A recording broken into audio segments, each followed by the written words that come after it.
For over 10 years, we at Climate One have been engaging policymakers, influencers, entrepreneurs, and activists and scientists in broad, respectful, candid conversations about everything climate. Food, energy, water, technology, transportation, housing. We've had huge success bringing together people who think they're on opposite sides of issues. When they sit down and have a candid conversation, they often find common ground and the basis for real solutions. We're emotional beings. Thoughtful, inclusive conversations create the conditions in which the changes we want to see become possible. So I want to hear from you. When you talk about climate, how do you talk about it? More importantly, what do you want to be talking about? With whom? Join the conversation. Even make your own video. Invite your friends to join you. Let's talk climate.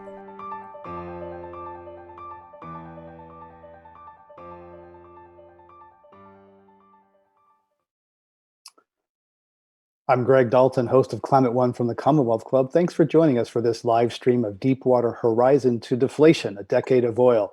We'd love to hear from you today, so please share your questions in the comments section of the live stream, or you can tweet them at us using our handle @ClimateOne. We'll use as many as we can during today's show. For future Climate One discussions on coronavirus, economic disruption, human behavior, and all things climate, sign up for our newsletter at climateone.org. You can also subscribe to our podcast that drops every Friday and is available wherever you get your pods. In 2010, America produced 5 million barrels of oil a day, half of what it did 40 years earlier. That was about to change rapidly in ways nobody anticipated. The spread of fracking technology led to a dramatic rise in domestic production that thrilled investors and angered communities that suffered health impacts stemming from foul air and water. The fracking revolution unleashed so much oil that the United States surpassed Russia and Saudi Arabia as the world's largest producer, something once unthinkable. America's latest oil boom began with a bang. Literally, on Earth Day 2010, the country's worst oil disaster began in the Gulf of Mexico, where the Deepwater Horizon, an offshore oil rig owned by BP, was drilling exploratory wells in the lease area known as Macondo. Today, we'll revisit that debacle, the lessons learned, the reforms enacted. I'm delighted to welcome three guests to discuss the decade in oil, from the go-go days beginning in 2010 to the historic crash of 2020 during the COVID pandemic. Heather Richards is an energy reporter who covers offshore drilling for Energy and Environment News. Bill Riley was administrator of the EPA under the first President Bush. He co-chaired the National Commission on the BP Deepwater Horizon oil spill. John Hofmeister is former president of Shell Oil and author of the book, Why We Hate the Oil Companies, Straight Talk from an Energy Insider. He also teaches at the University of Houston. First, a disclosure, Bill Riley and John Hofmeister have in the past years been financial contributors to Climate One, and Shell Oil is a contributor this year. To begin, we're going to hear from a person who was among the first to know that something was going badly wrong on the Deepwater Horizon on April 20, 2010. In 1973, Lillian Espinosa Gala went where few women had gone before, onto an offshore oil rig. She grew up around the industry. Her father worked with Red Adair, an oil well firefighter portrayed by John Wayne in a movie titled Hellfighters. Her mother was a nurse in Louisiana who took care of workers injured in blowouts in the oil-rich Gulf of Mexico. Aware of the risks, she was happy to have any job during a recession. I was just really blown away by the art and the science and what we were doing. The offshore industry kind of grew up with NASA's space industry. On her own time, she studied engineering and geology and eventually worked her way out of the kitchen and into positions supervising contract welders and divers. On April 20th, 2010, she was working as a researcher for the University of Arizona and was online checking on offshore oil fields. I logged in and I could hear the radio Mayday call. And without thinking, I connected with Dr. Bob B., the old Shell engineer, and I suggested that maybe he should call it BP or Transocean. He said, Lillian, those are two of the best companies. I've spent decades working for BP. I'm sure what's ever happening, they can handle it. Just chill out. I turned off my computer and went to bed. The next morning on April 21st, Bob B called me. He said, Lillian, you're right. It's on the front page of the San Francisco Chronicle. You know, I've been watching them bring in stretchers since 4 o'clock in the morning. I said, I know. Lillian's offshore experience and her skills as a researcher and writer earned her a position on the Deepwater Horizon Study Group. The Deepwater Horizon had drilled the deepest well in history and finished it up in September 2009, but the equipment was broken and it was just going to do 2 more projects, then go to the shipyard. But then they decided in January to try to squeeze the Macondo well in. They thought they could do it really fast since it was halfway drilled.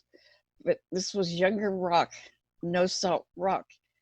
And so in this huge pressure to get it done, the guys on the rig began to tell their wives they could possibly die. They told their parents, they made out their wills. And a lot of people just refused to go out to the Deepwater Horizon because they were in such a rush.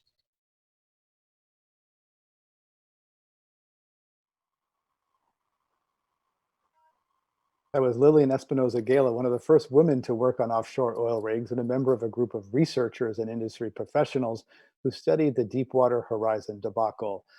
John Hofmeister, do you remember where you were when you heard about the Deepwater Horizon and your reaction as a industry executive around that time to what happened? Well, I believe I was in Washington, D.C. at the time and doing work for the not-for-profit company that I had formed called Citizens for Affordable Energy.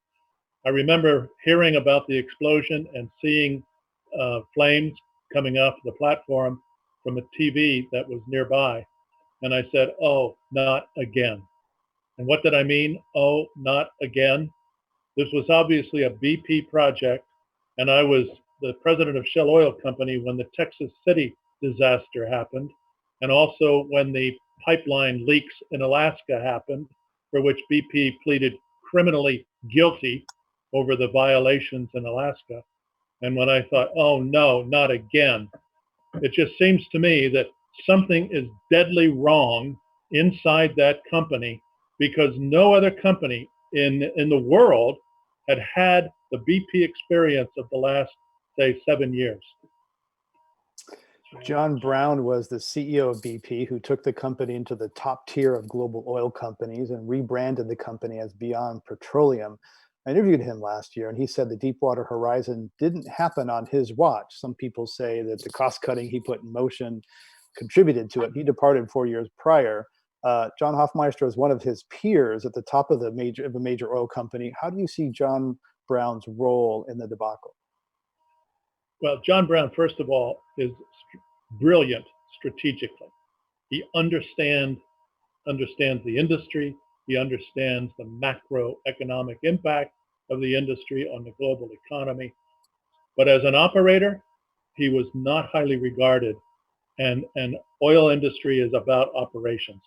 It's a life and death risk every day for tens of thousands of people in the industry who are at not the coal face as in a coal mine, but who are at the oil face.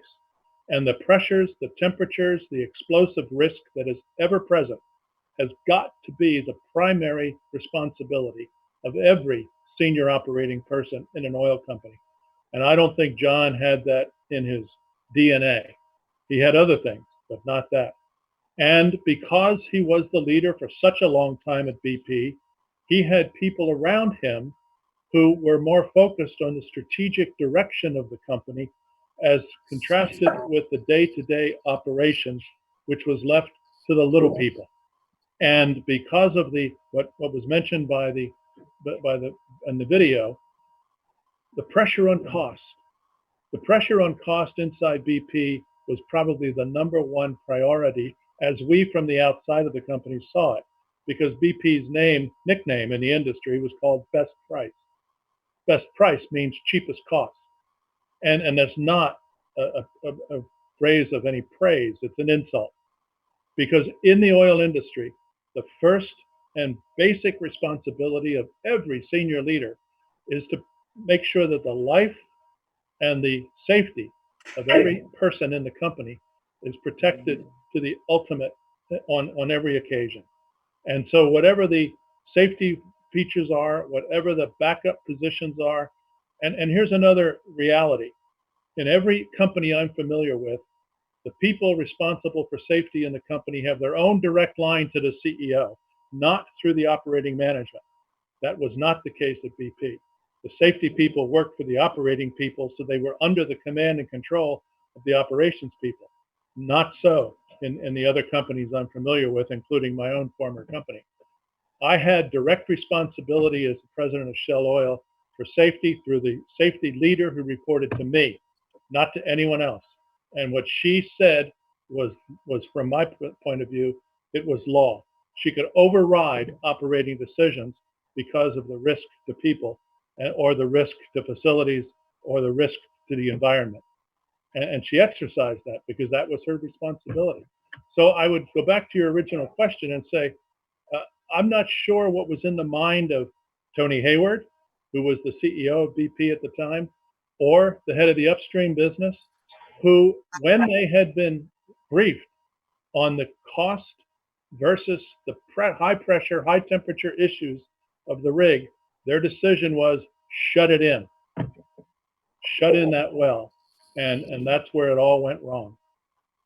Bill Riley, you came in to chair the commission that studied this debacle. What are looking back 10 years later, what are the key lessons? What went wrong, Deepwater Horizon? My first reaction really was to recall that I had overseen the Exxon Valdez in 1989. And I was so surprised that we were not better prepared. We were wholly unprepared in Alaska. We didn't have adequate equipment, containment, all of that. The skimmers weren't working effectively. And there was very little money in the federal treasury to attend to any of that. Happily, the company that was implicated took responsibility. And that was Exxon at the time.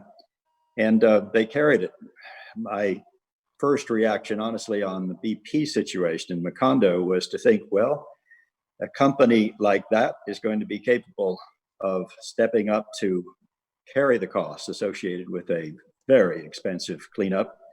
And that is the only positive I think I saw in it. The fact that it happened and it involved a highly sophisticated company. I was on the board of ConocoPhillips at the time.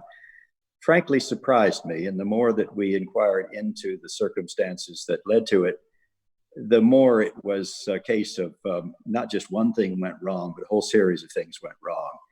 And that was not a credit to the company, obviously. And they paid the price. It cost 50% of their market capital in their stock market as a result. The extraordinary and disappointing thing today is that whenever I talk to CEOs in businesses that have had catastrophes, whatever it happens to be, oil companies or cruise lines, whatever, I ask if analysts ask them about safety on their calls, their quarterly calls. And not yet has anyone said, yes, they do. They move on.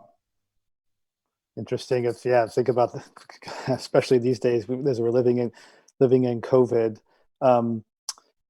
Heather Richards, what do you see as the impact of Deepwater Horizon 10 years on? It was definitely this pivot point, I think, for the industry and for the public in terms of how we view oil and gas development, particularly offshore.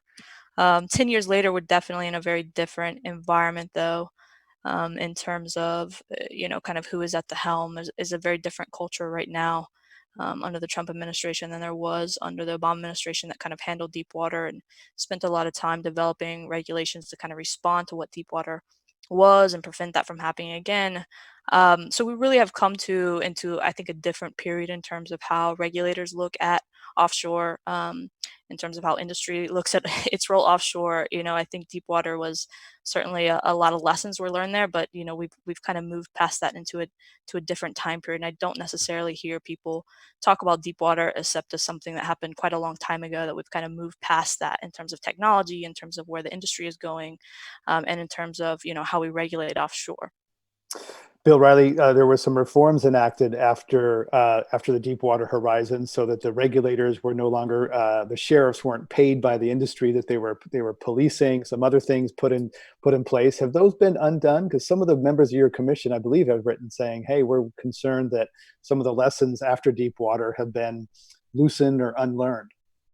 There was a fair amount of progress made.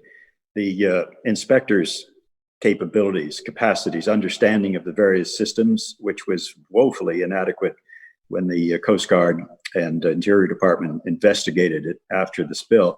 That has been improved. The hiring of inspectors, there are many more engineers now, and that's very encouraging. Also, when there is a near miss, it is reported, and explanations are demanded about exactly why did this occur. How will it not occur again? What have you done to make sure of that? So those are positive.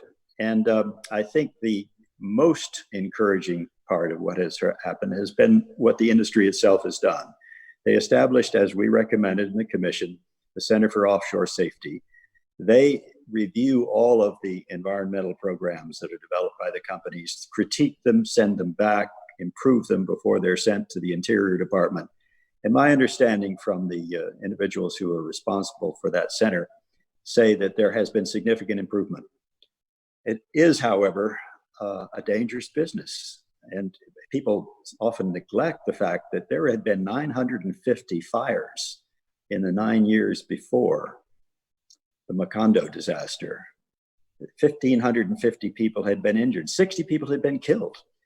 It's a dangerous, risky business. And it's one reason that we have to keep the pressure on. One wonders, because there's not a lot of transparency at the Interior Department, the two entities that deal mostly with these responsibilities. There's not a lot of transparency on, for example, why waivers are routinely granted, and quite a lot of waivers. And what are they for? We don't know. We asked at the commission that henceforth there be an annual report upon safety, on the goods and the bads, the strengths and the weaknesses. That has not been done. There is a very low morale, I am told, at the Interior Department and the entities dealing with offshore oil. I don't know enough about what some of that involves, but well, that's revealing in itself. We get very little out of the agency. The biggest failure, I think, is the Congress to deal with the permanent statutory separation of promotion of offshore oil and gas development, which this administration is very aggressive on, versus the regulation, the protection, the safety.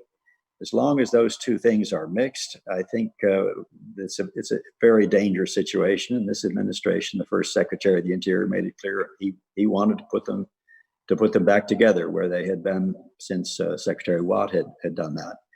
There are some other things that Congress ought to do. I think that they are underfunding some of the protections that are required and undercharging, honestly, the oil industry for their part of liability protection. John Hoffmeister, your response to a couple of things there, that the oil industry is not paying enough for their participation for the, I guess, liability. And you talked about how the business side and the safety side were separated at the companies, but in government, the money side and the oversight side are connected. Is that a conflict? I think if you start on the point of the fees paid by the oil companies for the leases that they are granted, one of the least told secrets of operating in the United States is it is probably the least expensive region of the world in which to drill and produce oil. And that is a factor of the Congress and the administrations of the past letting the current fees continue much as they have. In the Obama administration, there was an effort to raise the royalty fee, but in the end, it was a very minor raise. And if you consider that on a given day in the North Sea, the United Kingdom raised the royalty fee to 50% of the revenue of what was produced in the North Sea. In the US, it averages somewhere around 18% of the revenue. Tremendous cost differential. With respect to how the government governs, I agree that the fragmentation of the government is of no service to anyone, from my point of view, because the integration of the companies is what makes it successful. But the government is divided, and I can only put it to the petty politics of the Congress and who wants to hold on to what powers or responsibilities or authorities, and the same exists in the executive agencies. They have been granted over periods of time certain responsibilities, and probably the least favored term that when I was president of Shell, what I hated to hear was, well, we'll create an intergovernmental panel to look at such and such. An intergovernmental panel to an operating company like I was a part of was a joke. Trying to get a meeting set up between multiple departments of the executive branch is like trying to get Army and Navy to sit down and have a peaceful football game. It isn't going to happen. And so the fragmentation, the lack of integration, the lack of leadership that comes from that fragmentation, I think is hurtful to the United States government, but it's also hurtful to the industry, which, and let me say this because some people may disagree with me. The industry, as I know it, just like the aerospace industry, is absolutely compliant to the law and to the regulation because that's the license to operate. It's just like preserving life and limb and facilities. You have got to be compliant or you lose the license to operate. And so the government is what requires and demands the compliance. But if it's split and fragmented between, if I went to Washington, I would go to the Interior Department, the EPA, and the Commerce Department, because NOAA, which is within the Commerce Department, is entirely responsible for offshore operations, and along with a segment of the Interior Department. And they don't necessarily agree on policy or practice.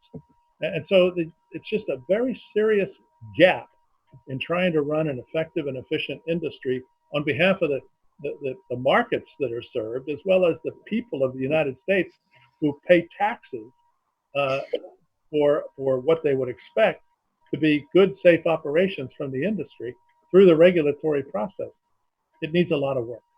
Heather Richards, you cover the industry. Do you see that same kind of compliance, the companies always trying to abide by the rules, or do you see kind of people cutting corners when no one's looking? I mean, that's a tough question. I think that the way that in terms of offshore, that the way the operators talk about compliance is they'll say that they've come a long way since Deepwater. The Interior Administration, the Interior under the Trump administration will say they work very closely with industry, and hey, nobody wants anybody to die, nobody wants to spill any oil, nobody wants any kind of those hazards, and I think that is what you consistently hear. Obviously, it comes down to management and leadership, as well as just kind of individuals going out there and being part of a safety culture. And so I think that it's a very hard question to answer. I mean, does the industry cut corners? Does an individual company cut corners? I'm sure that happens. You know what I mean? I think where I find out about it and where we have a good discussion about it in a public sphere is when regulators flag it and find it and are kind of transparent about what they see. So it's a complicated kind of balance, and I think that that underlying kind of attitude of, hey, industry doesn't want anybody to get hurt. Industry is who knows operations best because obviously they're the experts, and reasonable people can agree on that there's a lot of expertise and just excellence in the industry in terms of doing these kind of things, these kind of kind of incredible operations, far off the shore, deep water, high pressure, high temperature. But that kind of, you still have to have somebody kind of watching. You have to have excellence in terms of regulators as well, and I think that's where I see a bit of a difficulty answering your question, because there's a conflict in terms of what is told and what is like kind of portrayed by industry and what happens on the ground, and I think it really depends on how aggressive are your regulators. Bill Riley, a lot of offshore oil drilling has gone further offshore into deeper, as Heather just said, higher pressure, higher risk waters, in particular the Arctic. There's some debate now. The ANWR, the Alaskan Wildlife Refuge, has been opened up. How do you see the future of the next frontier, some people would say, in the Arctic? My experience with the oil industry, certainly ConocoPhillips, was that they had no interest in going into the wildlife refuge. There is a lot of oil on the North Slope, on the Western Slope, without going into the wildlife refuge. At the present value of oil, there's particularly, I think, a disincentive to go there. In my view, the first company that does go and get involved there will be very much in the sights of certainly all of the environmental groups and probably analysts as well, because I think you don't have to go in America today, which has been awash in oil and gas. You don't have to go to the places that are most fragile, most dangerous, and most important to the culture and to wildlife. John Hoffmeister, after you were running Shell Oil in the United States, Shell went big into the Arctic, lost $7 billion up there. Was that a mistake? My last board meeting with Royal Dutch Shell, I encouraged the board not to pursue the Arctic because of a variety of reasons at the time, much of which was related to my view of the incoming administration. I did not see the Obama administration, which had not yet been elected, but which I thought would be elected, as being supportive of Arctic access. And while they wouldn't necessarily say no from the outset, I didn't see a prospect of really getting anything delivered. And so my encouragement was to avoid Alaska in the final analysis. But then I left Shell and I was not successful in that argument. So $7 billion was spent of shareholder money. Not a single drop of oil was even touched in that multi-year period because the Obama administration would only allow drilling down to the level of the reservoir, but not to penetrate the reservoir. And that went on year after year after year for, I don't know, 3 or 4 years. And so there was a real controversy. The state of Alaska was promoting Shell's efforts in a big way, but the delegation, the congressional delegation from Alaska, as well as the governor of Alaska, were not particularly good friends of the Obama administration. And so the politics of the Arctic took over and Shell lost. Greg, more than 90% of the revenues of the state of Alaska are from oil and gas. It's a petrodollar state, and that puts tremendous pressure on its elected representatives. Going forward, I think they're going to have to find a way to diversify that economy so that they're not at risk of taking positions out into the Chukchi, which is a very dangerous area of severe storms, some distance from the shore, and still doesn't have a Coast Guard station with, I think it's 1,000 miles away. In the event of a catastrophe, they're not prepared for it. The real encouragement that I feel about what has happened since Macondo is suggested by a comment made by the chairman of Royal Dutch Shell, Chad Holliday. When he got our report, he passed it around to all of his senior people with the directives that they take it very seriously, learn from it, because he said, if this were to happen to us, this company would not survive. The patience would run out. I think that's terribly encouraging, certainly for the larger companies that have that awareness and those resources. But the truth is, if we were to have another very significant spill, and it was a smaller, less well-capitalized company, there would be no resources in the company. They would quickly go to bankruptcy or insolvency. And we would then find that the government had not adequately prepared in its resources to address this problem again. And it definitely could happen.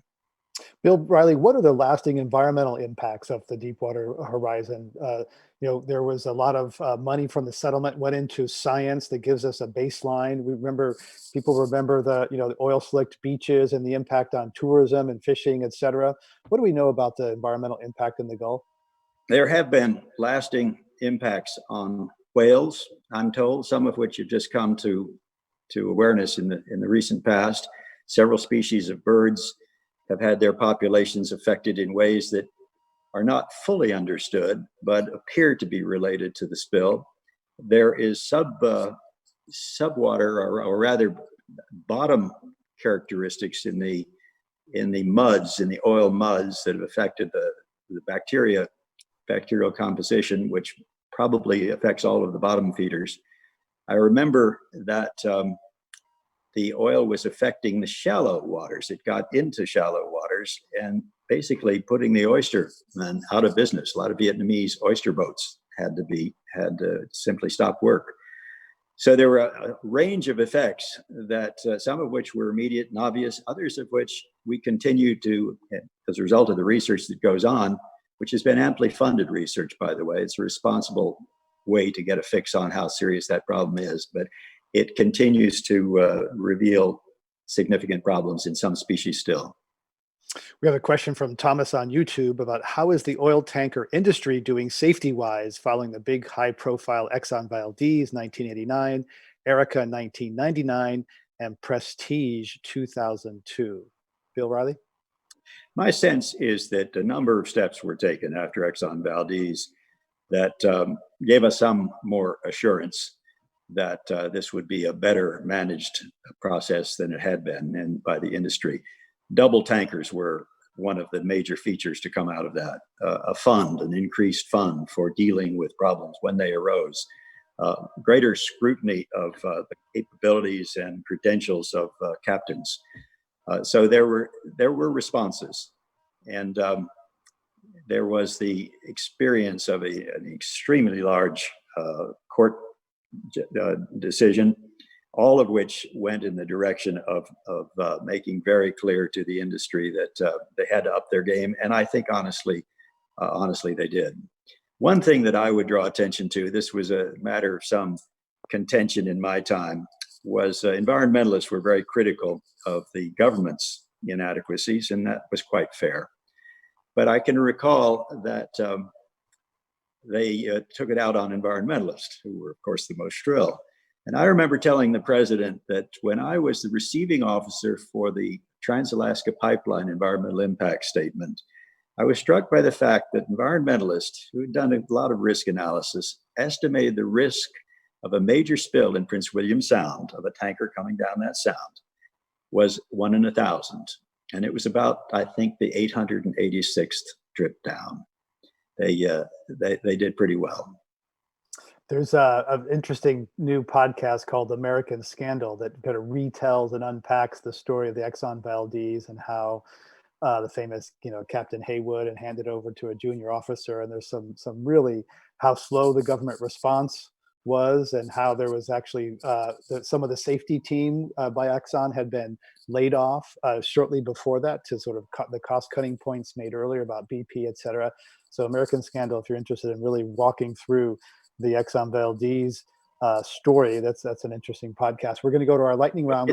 It doesn't do credit either to the federal government or to the state. Alyeska should have had pre-positioned equipment to address just the kind of thing that happened. It wasn't impossibly improbable that it would happen. And that was, to me, the big scandal, was the very poor preparation to address a problem of that sort.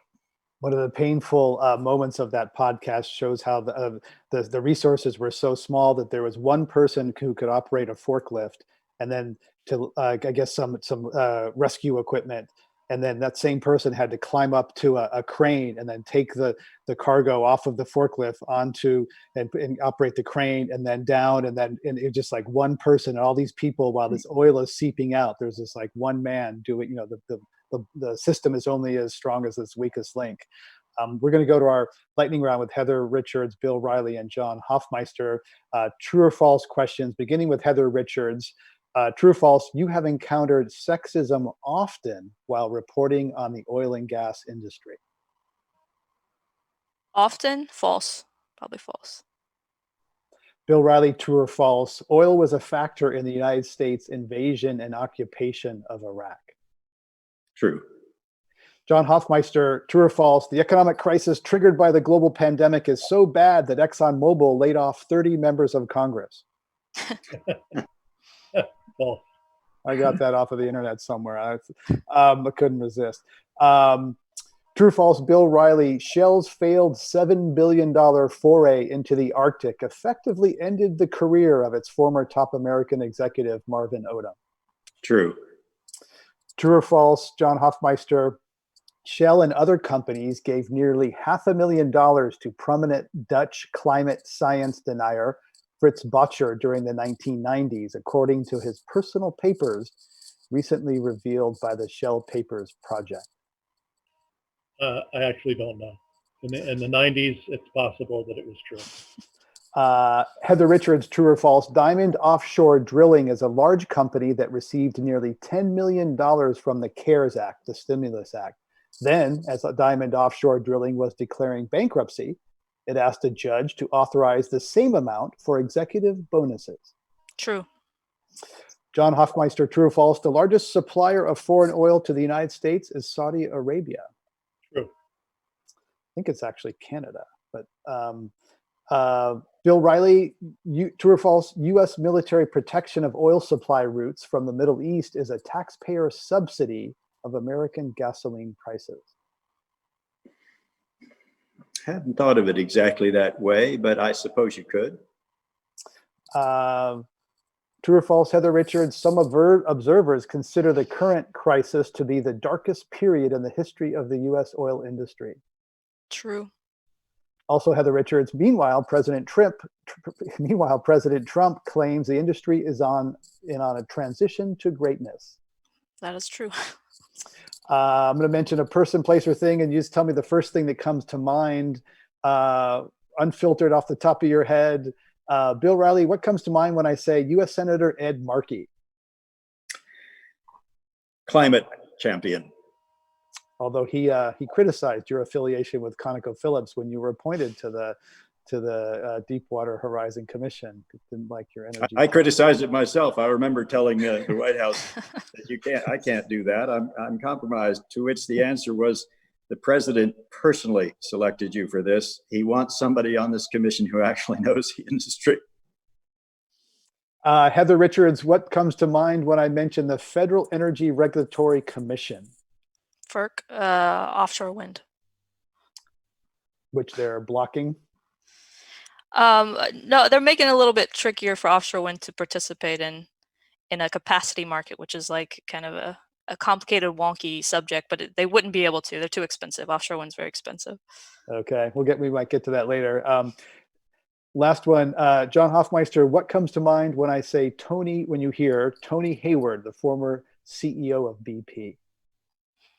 I want my life back. Good, Andrew.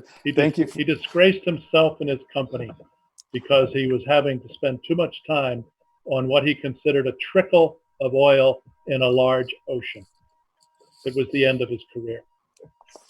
Yeah, that's one of those, you can't make those up moments.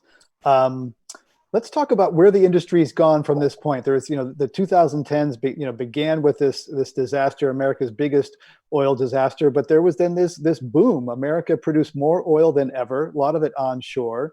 It surpassed Saudi Arabia, became the world's largest producer. John Hofmeister, your take on, what that meant for the industry and for the United States economy, where we started to export oil for the first time. It had been illegal, and Congress passed a law allowing the United States to export oil. Meanwhile, climate's getting more serious. Yes, I think the first thing that comes to my mind in this regard is the industry continuously reinvents itself with technology. And so the technology of hydraulic fracking combined with horizontal drilling led to a complete reopening of many ancient reservoirs in this country that are called shale. Shale is another way of describing what is a horizontal reservoir rather than a vertical reservoir. And with horizontal drilling and fracking, the combination of the two unleashes tremendous amounts of mineral resources that are under the earth within the geography of the United States, especially North Dakota, Permian Basin, and some other locations in the country. And it just has been a revolution of technology rather than anything else. And given that the U.S. was at the top, when the shale revolution was taking place, was importing nearly 2/3 of its oil. It was a national security issue to increase domestic production, to try to be less reliant on imported oil. But even today, with the shale revolution, the U.S. still imports between 6 and 8 million barrels of oil a day from outside the country. So we're not yet oil secure, or energy secure, I should say. And so the industry plays a vital role, I think, in producing mineral resources that are still in demand by the American economy. Greg, may I ask a question of John? Sure. Please. The Holy Father, Pope Francis, spoke to an assembly of virtually all of the major oil company CEOs in the Vatican some months ago. And he said that energy is necessary to civilization, but energy can destroy civilization. And he strongly recommended that the industry stop building up reserves. Another analysis has shown that something like 84% of existing reserves can never be built consistent with keeping the temperature to 2 degrees or less. How seriously would you take something like that? And do you see a path to the industry acting in the way that the Pope recommended? I actually do not. There was a strong feeling within the industry that, and to quote scripture in some respect, leave unto Caesar that which is Caesar's, leave unto God that which is God's. So let the Holy Father focus on the religious life while the economic life of the world belongs in someone else's court. Some may say that's cynical on the part of the industry, but what the Holy Father doesn't recognize and doesn't acknowledge is the fact that the minimization, how would I say it? The evaporation of poverty in many parts of the world is directly related to the mineral resources that are extracted from multiple parts of the geologic and geographic world. And we're not there yet. There's still 2 billion people don't have energy, and there's still incredible poverty in the world that I think still needs to be alleviated. But he was talking about the reserves. Do you believe that we can burn the 84% of the fuel that's said to make it impossible to achieve Paris? No, I don't. I think there is a huge effort underway within the industry today that is symbolized by the Oil and Gas Climate Coalition, which is putting its money where its mouth is to try to address the environmental remediation of what both the industry produces and consumers consume in terms of moving toward net neutral carbon dioxide in the atmosphere, ultimately achieving net negative carbon dioxide in the atmosphere. I think that work is beginning. For clarification and transparency, I'm part of the Carbon Management Center at the University of Houston and have spoken quite aggressively, in fact, about the need for remediation and the price on carbon as necessary steps for the industry to take, and have really spoken out against the political process of this nation and the world, which fails to put a price on carbon. So, but you know, everything that I know, all my investigations indicate that although it is a position of the industry that a carbon tax is desirable, the Trade Association makes none of those arguments to senators and Congress members.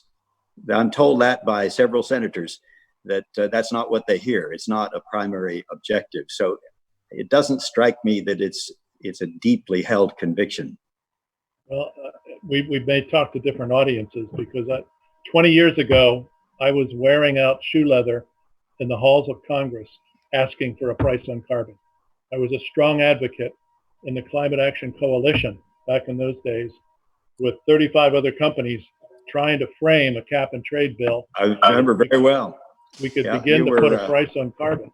There are only 2 American companies who were part of it, and you were one of them, and you were very respected for that. Right, but the political process has failed the nation, in my opinion, on addressing the real climate effect, and it was a disgrace to withdraw from the Paris Accord. And yes, I understand all the criticisms of the Paris Accord, that it's unenforceable and it gives special credits to certain countries like China. But it's a line in the sand. And that line in the sand is so important to set a direction and to set a mindset, particularly for future generations, to say this began when, and now the steps need to be taken. And I'm hopeful that somehow we correct the political process of polarization I do too. on this reality that we've got to deal with environmental issues and the temperature of the earth. And Yeah. John Hofmeister, would you recognize that a piece of that is that members of Congress are highly influenced by political donations from lots of sources, including industry. That some would say they're bought and paid for. And that's unfortunately all too true, which is why many years ago, and I will admit that I lived in Europe for a decade, in which it is against the law to pay politicians the way politicians are paid in the United States.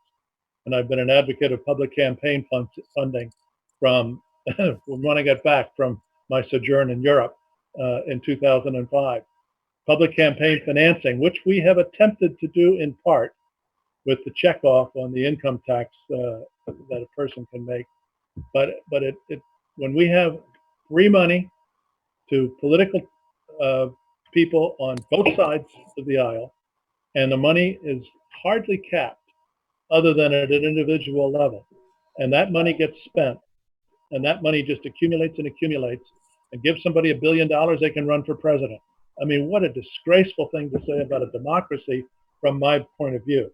I realize others don't agree with me on this issue, and obviously there are no laws preventing the money flowing through political campaigns, but I find it abhorrent. If you're just joining us, we're talking about the decade of oil from 2010 to 2020 at Climate One. I'm Greg Dalton. My guests are John Hofmeister, former president of Shell Oil, Bill Riley, former administrator of the EPA under the first President Bush and co-chair of the National Commission on the BP Deepwater Horizon oil spill, and Heather Richards, who covers offshore oil and gas for E&E News, Energy and Environment News. We have a question from YouTube. Andy asks, what do the speakers think of BP's recently announced net zero carbon initiative?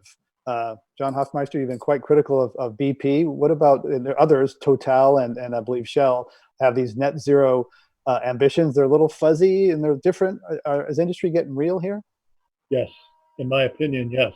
And while BP and Shell and Total may get there differentially, taking somewhat different approaches, one may take a portfolio approach, one may take a technology approach, one may take a whatever approach they choose. There will be different approaches, but they are determined to achieve net zero. It is a characteristic of the industry, and I think the U.S. will follow that net zero carbon is a license to operate for the future.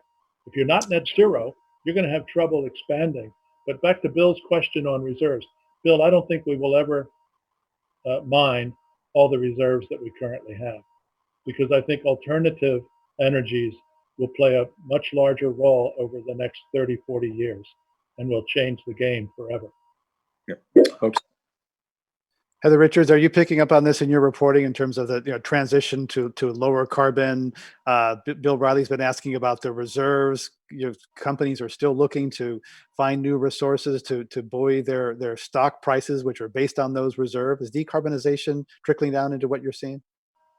I mean, to some degree, I think it's a big important conversation that's happening right now with these majors. Has pulled a lot of attention. I think BP's announcement in particular got a ton of attention, and a lot of interest. I think there's still questions about how that plays out, and how successful they are. It's one thing to make some of these targets and make some of these announcements, and it's another thing to kind of wait it out and see where that gets us in terms of Paris climate goals or what have you. Obviously, oil and gas is, by its nature, it's all about exploration.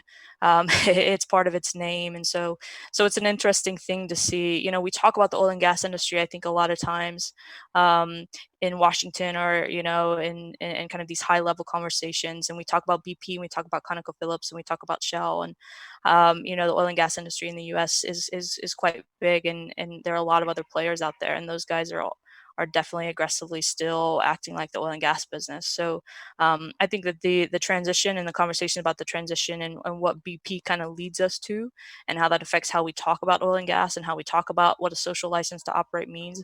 I think that's a very fascinating conversation, and it certainly has garnered a ton of attention. But just because BP says it's going to do something doesn't mean next year we actually have net zero, right? BP is just one piece of a very large industry, both globally and within the United States. So we're at a fascinating time, but I don't feel like I can sit here as somebody who watches these things and talks to folks about them, and really prescribe the direction that we're going, or talk with great confidence about one way or another. I think the conversation is ongoing, and the politics the politics change and the politics shift and are sometimes an interesting kind of hurdle to change, I think, sometimes.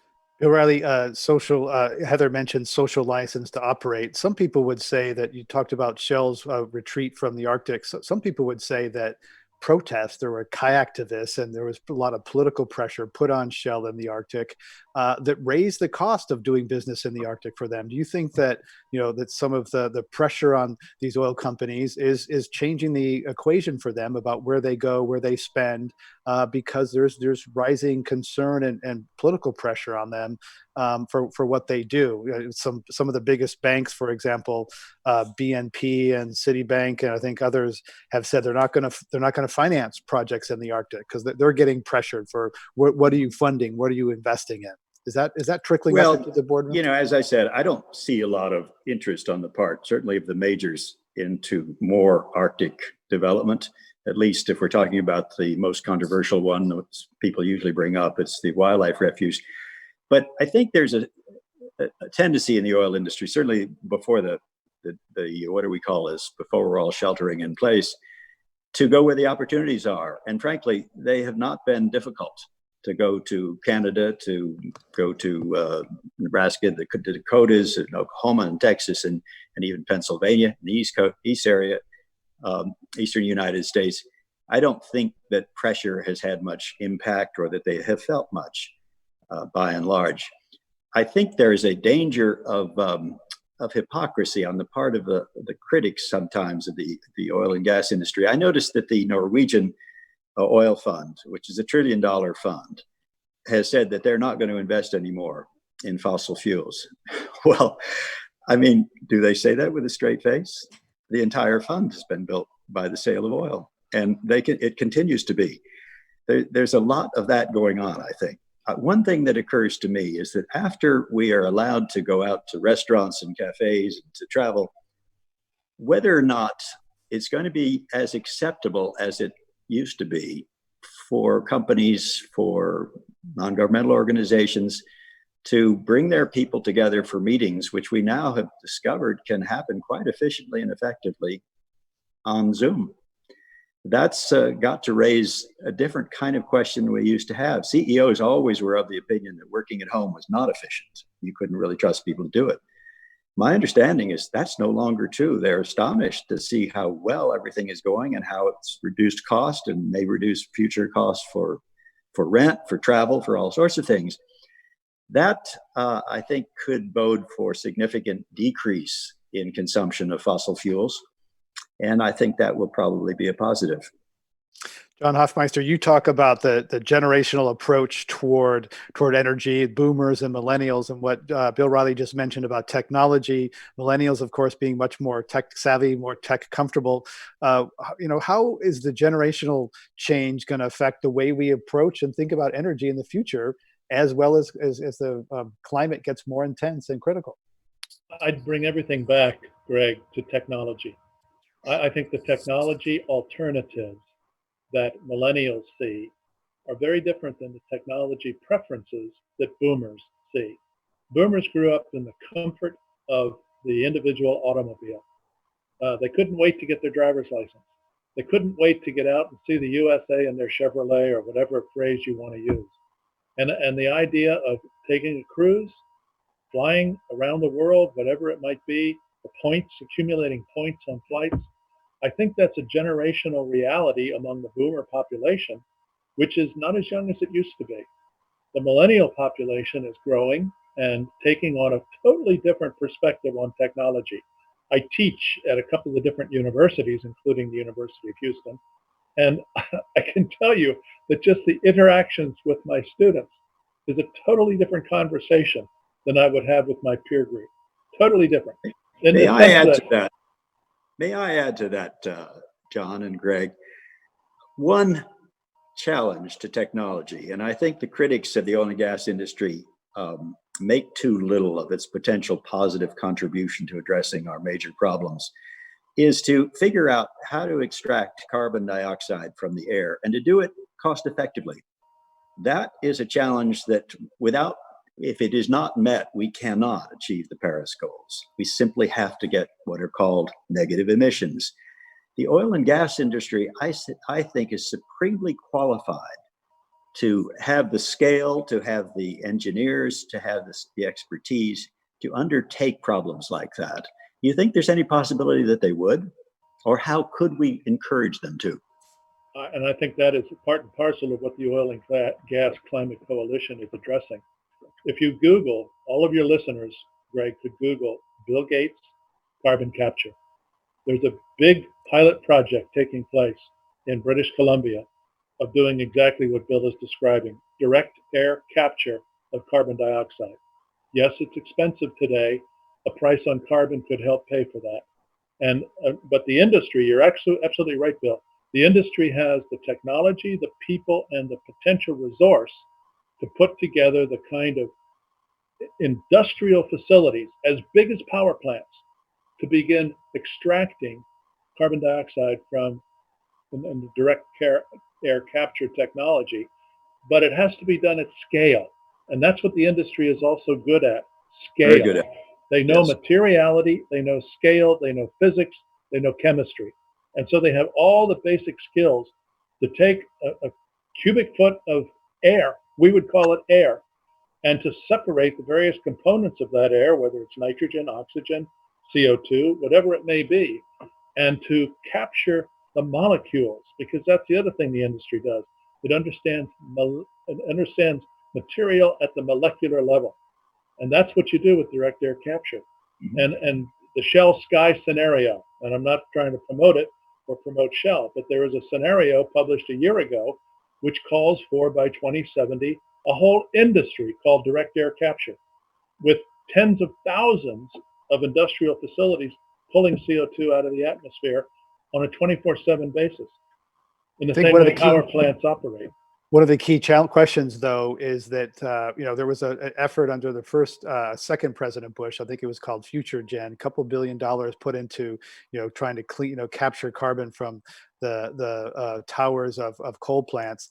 That President Bush the second President Bush pulled the plug on that because of a couple $1 billion of taxpayer money was sunk into that. So there's some questions about how much taxpayer money would be required to invest in direct air capture or carbon sequestration, which is effectively subsidizing the cleanup of an industry that created lots of pollution. There's some optics and politics there, I think, of federal dollars supporting an industry to clean up itself after it's profited immensely. There's some questions there in politics around that.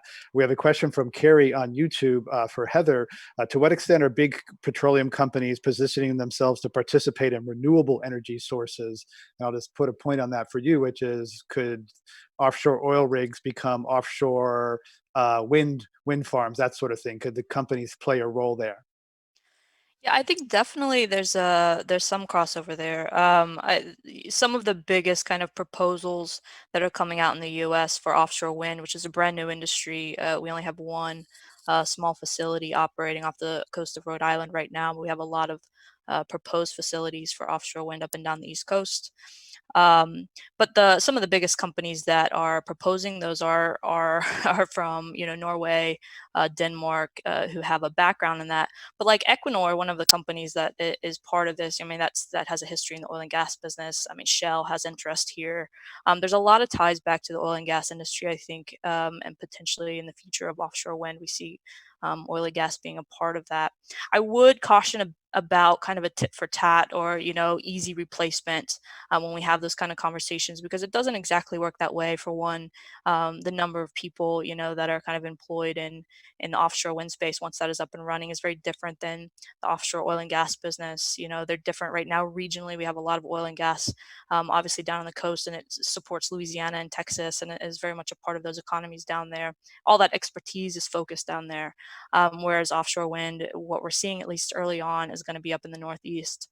So when we have high level conversations, we can kind of talk about, well, there's so much expertise in the oil and gas business, like these gentlemen were talking about before, that could be utilized in other ways. Industries, could cross over into the direction that we're going, a cleaner direction that we're going, and there's some truth in that for sure. But I do think that we have to slow down, and we're not going to see an easy passover from one to the other. The oil and gas industry has grown so big; it makes a lot of money. It has like this internal um, drive to it, partly because the demand is so high. It's so much a part of our lives. It's so much a part of our economy. And we talk about kind of stepping into renewable space. We talk about stepping into new technologies. That's a different. It's a different personality of those industries, right? And the oil and gas business, even though it has expertise, I don't think it's necessarily quite as easy to shift this industry. Even these major players who are, BP and these guys, are going to find a way to exist post oil and gas for sure. But I don't think it's difficult, I think, from this seat to say with great confidence, we're just going to move into the offshore wind. We'll just do that. That kind of conversation has happened on the ground as we've seen kind of coal decline, which is moving into a different area. But it's a very good example, I think, of the conversation of, well, instead of coal, we'll just have wind jobs or renewable jobs. Look at the growth of solar jobs. Look at the growth of wind technician jobs as the onshore wind industry grew. And it's not tit for tat, you know what I mean? And on a high level, we might be able to say, hey, the numbers equalize out or what have you. But when we talk about human beings, we talk about localized economies, global economies, it's just not easy. It's just very, very complicated. So as it's a difficult response to her question there, but yes, absolutely, offshore wind has that oil and gas piece. It's fascinating, it's interesting, but there are some kind of caveats to that we have to think about if we're really being honest about the conversation and what's happening on the ground. And as we get to the end of our conversation, we have a question from Howard on Facebook about how can we reach Paris climate goals and better without reversing our current commitment to economic growth and consumerism. So can we meet the Paris goals and still keep our economy and structures in place? Is incrementalism a delusion? Can we have it all? And John Hofmeister, you think that technology incrementalism will work? Is the system the solution, or does it have to be completely radically changed? I think it will be incrementalism that wins out in the end, because there will be an ongoing political cycle of every 2 years. We have elections, and every 2 years we judge elections by the state of the economy. And if the economy is not growing, or if the economy is not successful, we change political parties. Whichever party will offer the better agenda for economic growth and development. So the technology that occurs over time as we learn more and can do more, I think will be the solution. I've given a 50-year view of this from my perspective. Today, 85% of all energy on Earth is fossil energy, coal, oil, natural gas. By 2050, 2060, I think we could get to 40% of energy coming from fossil energy. But that means a tremendous increase in energy alternatives, such as wind and solar, such as nuclear, and we haven't touched nuclear, which is the densest energy known to civilization, that I think needs to be redefined, reconsidered, and reinstituted as a major factor in energy for the future. And then there's the whole world of hydrogen and what we could do with hydrogen. Again, incremental technology to make sure it's safe and that it's reliable. But there's a whole different way of approaching energy over the next 50 years. Heather Richards, you're going to face more than the rest of us on this conversation. You're going to face the changing climate deeper into the future. Do you think incrementalism can get the job done? I mean, I think it depends on what the bar is we're trying to reach. What do we mean by get the job done? I think that people my age, and certainly my nephews and people younger than me, are going to be dealing with this in a very serious way for a very long time. So incrementalism might just be the reality as opposed to the best way, or the most possible. It might just be the reality as opposed to what's best. So I don't I Do think a you lot of people my age, and this is separate from my job as a journalist or what have you, I think just a lot of people my age are aware of this in kind of a very existential way and don't know exactly how to process um, what comes next. And I think just in general, people in the general population don't have a massive understanding of the predominance of fossil fuels in our lives, and how reliant we are on them, and how inextricable it feels to folks who know a lot about it or follow it closely. um, it's just wedded throughout our society and our lifestyles today. We talked earlier about poverty, and about how much of the world just still doesn't have basic energy needs. I mean, these sometimes those are set up as straw men to kind of get rid of an honest conversation about moving away from fossil fuel development. But there are some that is a reality as well, right? And so I think we have some really, really deep, difficult conversations about what our society looks like and how we move ahead. And I think probably people my age, and more so people younger than me, are probably going to bear the brunt of some of that heavy lifting, unfortunately. do you feel betrayed by boomers? No, I think I don't necessarily feel that way. But I do, I do feel frustrated with boomers today when they won't kind of talk about it in an honest way. And I think that's just in general frustration for anybody, right? Is we want to have honest conversations. I don't want straw men. I don't want people to kind of disingenuously engage me in conversation without really talking about the reality. In the same way, when I talk to folks who don't know about how important oil and gas has been in terms of bringing us to where we are today, and and I might have to correct them. I get frustrated on the other side when folks who are um, kind of heavily critical of moving in a green direction refuse to have a honest conversation about the fact that that's possible if we make some hard decisions. It's possible if we are responsible. You know what I mean? So I think the frustration is not what boomers has done up to this point necessarily, so much as wanting people that are a bit older than me to have a very frank and honest conversation about the situation we're in right now and how we move into a better situation. Because right now, people like me don't dominate in terms of the power structure. A lot of those decisions are still being made by people that have been around a bit longer and have the benefit of expertise. And it's very important that they are very honest and engage in these difficult conversations in an honest way. So do you think boomers should relinquish power more willingly? I don't know. I don't know. I mean, that's an interesting question. I mean, are we talking about politicians or?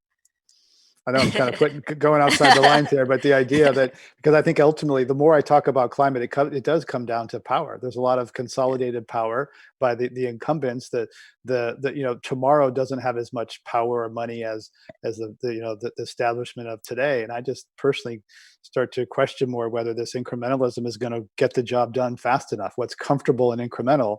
Bill Riley, the math and the science is not calling for comfortable and incremental. The math and science, 10 years of a carbon budget. You brought this to a moral realm earlier with Pope Francis. Morality and math of this are different than comfortable incrementalism. I don't think that incrementalism is going to get us there, but I also don't think, and this is going to sound pretty pessimistic, I don't think this generation has it in them or in us to solve this problem. You look back at the first Earth Day, as the New York Times commented on it, if you were not a friend of the environment in 1970 on Earth Day, you kept quiet about it. That is so far from true in today's America. I mean, the fact that we have at least 40%, 45% of people who are very comfortable with an administration that considers climate change a hoax is a very large break on the kind of transformation that we're going to have. And it isn't just a transformation in the economy. I think first it's going to have to be a transformation of the culture. That's what it's going to take. When John cited that number, and it's a scary number, that 85%, I think he said, of all of the aggregate energy used in the world is fossil fuel. That has come down something like 2 or 3% in the last 20 years, which shows what snail's pace progress we have really made. Even though we've got so much more in the way of renewables, of solar and wind and everything else, it's hardly made a dent. And the Energy Information Agency says it isn't going to come down anywhere near where John wants it to come down to, 40%. So it's going to take a transformation of technology, of the economy, but behind that has to be a passionate, a deeply believing commitment to change and to solving this problem and to extraction of carbon dioxide from the air. I don't see it happening in the next 15, 20 years. I think probably after that period, when we've had enough experience with some of the catastrophes that are anticipated by what the science shows and the models show with respect to sea level rise and storms and the volatility of them and the rest, then I think a new generation will be ready to act. And I think what our job is now is to prepare for that day by doing the things, electrifying the transportation world and cars, electrifying electric utilities so that they're powered by renewables. Whole range of things that can be done that will have significant impact. But the reality is that they will not alone solve the problem. Solving the problem is going to take a cultural transformation. Heather, is that the kind of honest talk you're asking for? Yeah, I mean, I think he's probably right. In short, it's going to take a lot of cultural changes to really, and right now we're just not at that place right now. Obviously, right? I mean, the country is very much caught up in a lot of bickering and fighting over basic truth about things. There's a lot of criticism that happens just of when you report information. There's criticism sometimes of those sources, even if they're quite transparent sources. People don't want to hear that. They don't want to hear that. So when you're caught up in that bickering, a lot of folks are not necessarily engaged in the big ideas. I will say this though. I mean, I think that a lot of what we've talked about today and a lot of what I interact with in my work is that there are a lot of people that are very actively engaged, or a lot of people that are trying to think of the big ideas and think of where the technology can go. And even if as a whole culture we're not there yet, I do think that there are people dragging us in that direction, whether they're from one industry or the next. I think the intelligence is out there and the commitment is out there from some folks. And how that swings or when that swings, I don't know. I mean, we're looking at a time period now where we we saw oil prices go into the negative 30s, which was a crazy thing to happen. And the oil and gas business is looking at a time when demand was really shaken up. We don't know how transportation and everything will happen post COVID. So all these changes happen that can create a cultural change in terms of, wait, what is possible here? What are we doing? And I think that those kind of questions are happening now. And so I do have as just again kind of personal, really, I do have hope that there are people that are engaging in this in an honest way and thinking about these complicated things, and honest about how big the challenge is, because it's massive. Over history, I think a lot of dramatic social change we're talking about does not come from the comfortable ruling classes. It comes from other revolutionary classes. So I have a question whether we're all talking about this as members of something of an elite, whether the change will really come from the comfortable elite. John Hofmeister, I don't know that people are going to give up their comfort, or that other people are going to demand, say, your comfort. Half of the carbon emissions throughout history have happened in the last 30 years. Yes, and I think Bill is right when he says the culture has got to change. I think an irony of COVID-19 is that the vaccine may very well come from petrochemical molecules, which is something to behold, because much medicine comes from what we know what to do with the oil molecules that come out of the earth and the chemical engineering that takes place based upon what resource that represents. But coming back to culture, culture is a collection of beliefs, behaviors, aspirations, values. And I think that what the world does well is respond to crises.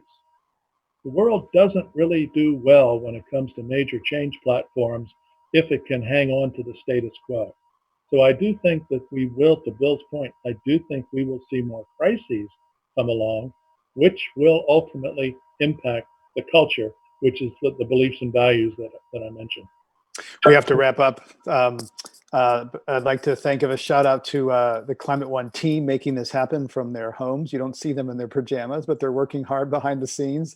On Climate One today, we've been talking about the rise and crash of America's oil industry from 2010 and look ahead into the future. That decade began with the country's worst oil disaster ever, the BP Deepwater Horizon tragedy in the Gulf of Mexico. The country went on to extract more oil than anyone thought possible and surpassed Saudi Arabia and Russia to become the world's largest producer. Then the COVID crisis hit and oil demand dropped by 30% globally, throwing the industry into chaos. We discussed how a badly wounded sector may confront the reality of its product destabilizing the Earth's climate and jeopardizing civilization as we know it. I'm Greg Dalton, and my guests today were Heather Richards, energy reporter for E&E News, Bill Riley, former administrator of the U.S. EPA, and John Hoffmeister, former president of Shell Oil. Podcasts of this and other Climate One shows are available wherever you get your podcasts. Please help us get more people talking about climate by giving us a rating or review. It really does help. Thanks for joining us online. We'll see you next time, everybody. Thank you, Greg. And Arnaud.